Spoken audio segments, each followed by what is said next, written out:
A Operação Martelo da Meia-Noite do bombardeiro B-2 é uma verdadeira aula de mestria na arte da guerra. Os Estados Unidos da América enviaram 2 grupos de bombardeiros B-2 em direções opostas. Um deles foi usado como isca, voando em direção aos postos avançados americanos no Oceano Índico. Enquanto isso, o principal grupo de ataque seguia para o leste, em direção ao Irã. Tudo isso foi feito para atacar o bem protegido bunker de enriquecimento nuclear de Fordo. Essa instalação está enterrada profundamente sob uma grossa camada de rocha e sua câmara principal fica a cerca de 200 metros da entrada do túnel. A área ao redor começa com uma inclinação suave, mas se torna íngreme a cerca de 160 metros da crista, proporcionando uma proteção natural confiável contra ataques aéreos. Pouco antes dos B-2 alcançarem o alvo, um submarino nuclear americano lançou uma dúzia de mísseis de cruzeiro, direcionados a vários alvos nucleares em Isfahan. Mas aqui está o problema. Relata-se que dezenas de caminhões retiraram as centrífugas de urânio da usina de enriquecimento apenas alguns dias antes do ataque com bombas anti-bunker. Também vamos analisar a tecnologia secreta de invisibilidade do B-2. Todos os detalhes neste vídeo. Os bombardeiros americanos B-2 atacam instalações nucleares do Irã como parte da operação de codinome Martelo da Meia-Noite. Na manhã do dia 21 de junho de 2025, um grande grupo de bombardeiros B-2 decolou da base aérea de Whiteman, no Missouri, sob rigoroso sigilo. Em seguida, houve um elaborado jogo de engano, como uma arte da guerra. Logo após a decolagem, o grupo de ataque se dividiu em 2 grupos distintos. Um grupo, servindo como isca, voou para o oeste sobre o Oceano Pacífico em direção a postos avançados conhecidos dos Estados Unidos da América como a Base Aérea de Andersen em Guam, ou, talvez, Diego Garcia no Oceano Índico. Enquanto isso, o principal grupo de ataque, composto por 7 bombardeiros B-2 armados com poderosas bombas destruidoras de bunkers, voou para o leste em direção ao Irã.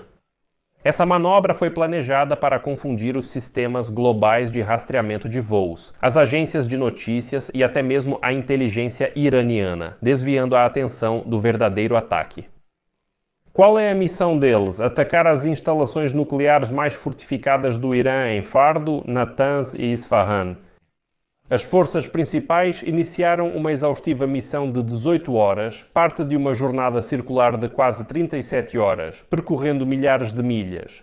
Para mantê-los no ar, a operação dependia de uma série de reabastecimentos aéreos precisamente cronometrados realizados pelos aviões-tanque KC-135 Stratotanker.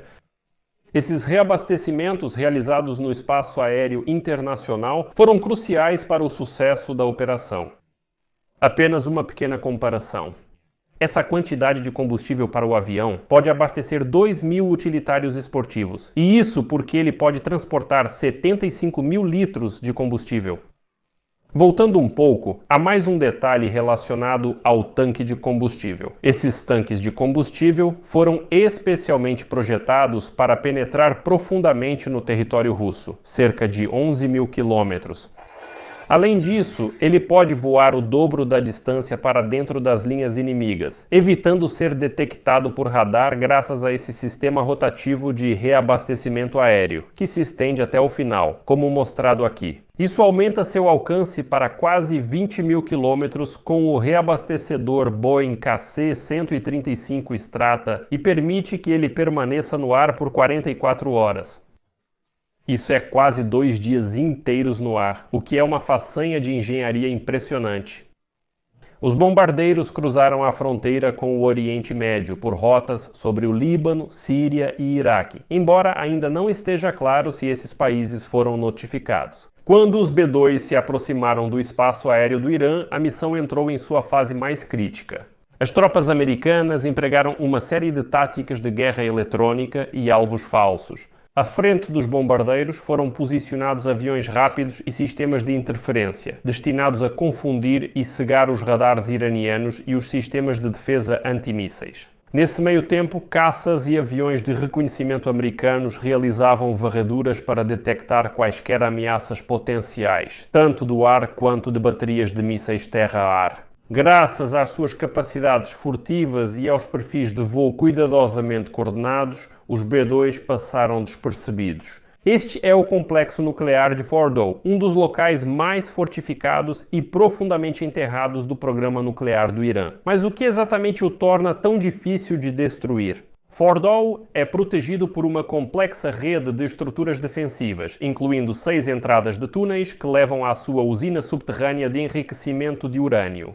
As partes mais importantes do complexo, especialmente a infraestrutura de enriquecimento, estão enterradas profundamente dentro de um túnel com cerca de 200 metros de comprimento, escavado diretamente na encosta da montanha. Supõe-se que a câmara principal de enriquecimento esteja localizada diretamente sob a cadeia de montanhas, escondida sob uma enorme camada de rocha. A distância da entrada do túnel até a câmara é de aproximadamente 200 metros. O próprio terreno adiciona mais um nível de proteção. Ela começa com uma inclinação suave, perto das entradas do túnel, mas fica significativamente mais íngreme a cerca de 160 metros da crista, proporcionando uma proteção natural contra ataques vindos de cima. E é aqui que tudo fica ainda mais complicado. Se a câmara de enriquecimento estiver na mesma altura que as entradas do túnel, ela estará protegida por cerca de 40 metros de rocha sólida. Ao se aproximar de ângulos verticais estreitos de cerca de 25 graus, uma bomba lançada diretamente de cima ou mesmo em um ângulo de 40 graus em relação ao eixo, o que é típico para um ataque em grande altitude. De um bombardeiro supersônico B-2, ela teria que penetrar até 40 metros de rocha montanhosa densa para atingir o alvo. Para superar isso, os B-2, cada um armado com poderosos projéteis penetrantes GBU-57, bombas anti-bunker de penetração profunda, projetadas para alvos fortificados como Fordo. Esses ataques foram direcionados à cadeia de montanhas, bem acima da rede de túneis e das oficinas subterrâneas de enriquecimento, com o objetivo de penetrar pelas camadas fortificadas e interromper as operações. As operações nucleares do Irã B-2 também tiveram como alvo pelo menos 6 entradas conhecidas dos túneis. Imagens de satélite do local após o ataque, assim como avaliações de especialistas em armamentos, confirmaram que pelo menos 3 das 4 entradas principais sofreram danos significativos. Perto desses pontos de acesso, grandes crateras eram visíveis, indicando um impacto direto e a provável destruição da infraestrutura interna da instalação. Cerca de 1 hora antes de os B-2 cruzarem o espaço aéreo do Irã, um submarino da Marinha dos Estados Unidos da América lançou mais de 30 mísseis de cruzeiro Tomahawk, tendo como alvo a instalação nuclear em Isfahan. O ataque simultâneo pelo mar e pelo ar criou um caos e enfraqueceu a defesa iraniana, adicionando mais uma camada de confusão ao ataque já avassalador.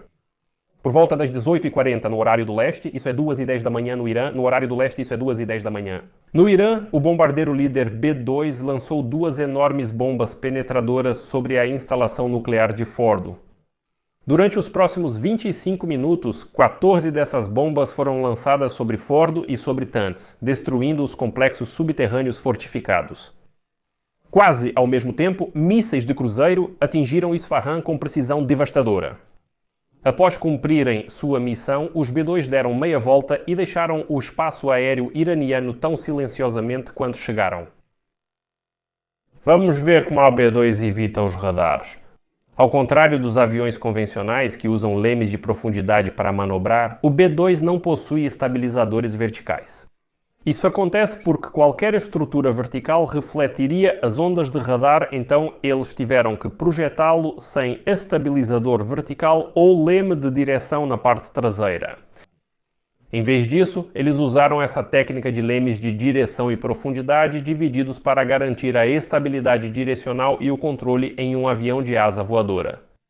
Mas tem um porém. Ao contrário dos lemes de direção convencionais, a eficiência do controle dos lemes de direção divididos geralmente é baixa para pequenos ângulos de deflexão. É por isso que o B-2 faz curvas muito devagar em comparação com outros aviões militares.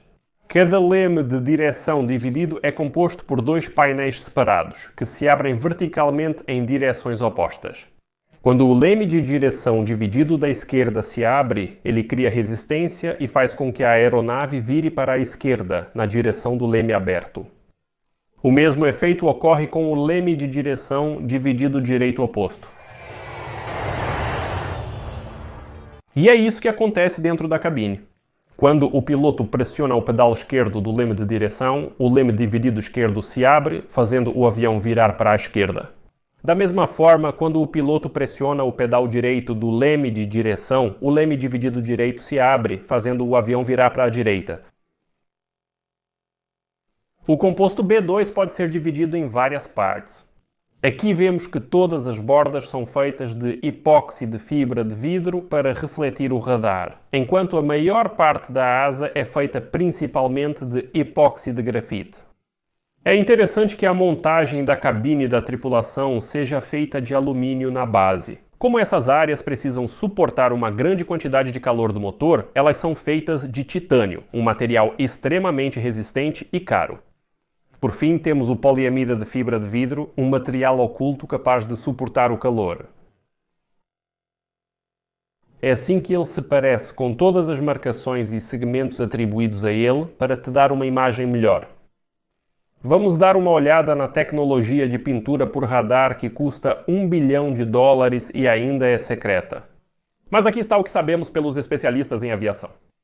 Ela envolve o uso de um material absorvente de rádio, também chamado de RAM. Esse é um material à base de polímeros aplicado na superfície de aviões militares furtivos como o F-20, I-2 e o F-35. Vamos para o interior dessa fera e abrimos a porta do compartimento de bombas. Este é o suporte do adaptador de armas que torna esse bombardeiro tão ameaçador. Embora o B2 possa parecer pequeno, na verdade ele pode carregar cerca de 80 bombas. 82 bombas de 220 kg, cada uma pesando 220 kg. Sim, todas essas 80 unidades de armamento podem caber nesse adaptador de armas, com um peso total de cerca de 18 toneladas de sistemas de armas gravitacionais de queda livre. Dependendo da missão, o B2 pode alternar para esse sistema rotativo de armas, o que permite que ele carregue cerca de 16 unidades de mísseis AJM-158, que podem custar cerca de $1,5 milhão cada. Quando o B2 estiver pronto, ele pode liberar essa carga de combate de forma discreta. Os mísseis abrem suas asas para voar até o alvo, percorrendo uma distância de cerca de 370 km. Vamos ver como isso funciona. Passo 1. Plataforma de lançamento de bombas.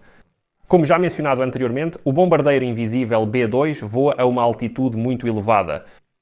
Quando a aeronave chega ao local designado e as condições são ideais, ela pode liberar esse sistema de armas especializado. A bomba foi projetada para precisão e a altitude de lançamento desempenha um papel crucial em sua trajetória e eficácia. Em seguida, na segunda etapa, ocorre a precisão da orientação. A bomba é equipada com tecnologia avançada de guiagem, incluindo sistemas de navegação inercial, que são satélites de nível militar.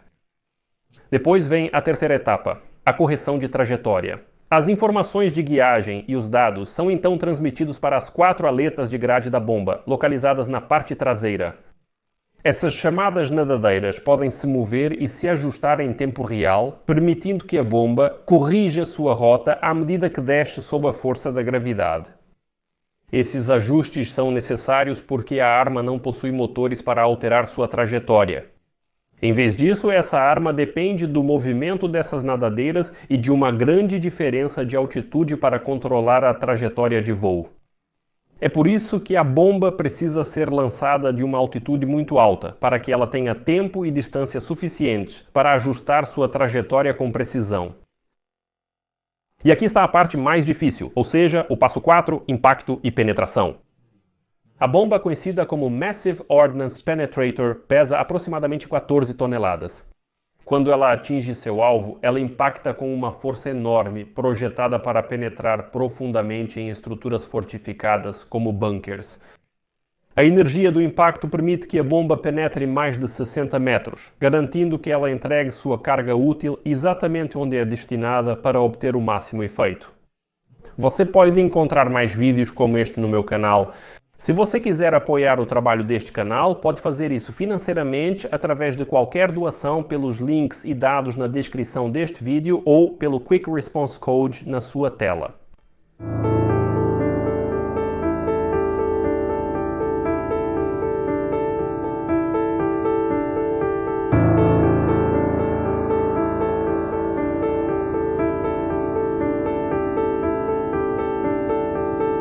Legenda criada por